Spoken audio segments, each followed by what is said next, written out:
बिस्मिल्लाहिर्रहमानिर्रहीम। ज़रात मोहतरम, चूँकि ईद आने वाली है तो इसलिए अक्सर दोस्त जब ईद नमाज़ पढ़ने के लिए जाते हैं तो एक दूसरे को देखते हुए फिर ईद की नमाज़ पढ़ते हैं। तो इसलिए आज हम आपको ईद की नमाज़ का मुकम्मल तरीका समझाएंगे ताकि ईद की नमाज़ पढ़ते हुए आपको किसी किस्म की परेशानी का सामना ना करना पड़े। लिहाजा तवज्जो के साथ समाअत फरमाएँ। सबसे पहले नियत करेंगे कि नियत करता हूँ नमाज की, नमाज ईद उल फितर या ईद उल अज़हा, यानी जो भी ईद की नमाज़ पढ़ रहे हैं उस ईद का नाम लें कि नमाज ईद उल फितर है या ईद उल अज़हा।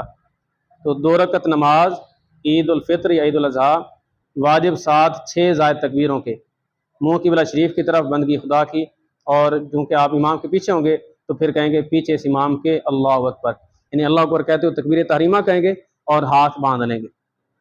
फिर उसके बाद सना पढ़ेंगे। सना पढ़ने के बाद फिर 3 ज़ायद तकबीरें की जाती हैं।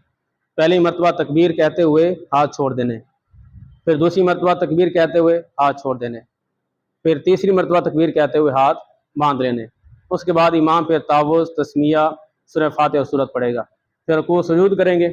जब दूसरी रकत के लिए खड़े होंगे तो फिर इमाम सूरह फातिहा और सूरत पढ़ेगा। फिर सूरत पढ़ने के बाद रुकू में जाने से पहले फिर 3 ज़ायद तकबीरें की जाती हैं।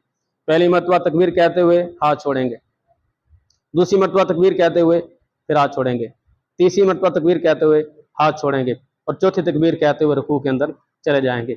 इस तरह ये दोनों रकतें मुकम्मल करेंगे। फिर दोनों रकतें मुकम्मल करने के बाद फिर इमाम 2 खुतबे देता है। उन खुतबों का सुनना भी ज़रूरी है। बाद का दोस्त ईद की नमाज़ पढ़ने के बाद यूँ ही सलाम फेरा जाता है तो सलाम फेरे जाने के फ़ौरन बाद वो चले जाते हैं। लिहाजा ईद की नमाज का जो खुतबा है ये भी सुनना ज़रूरी है।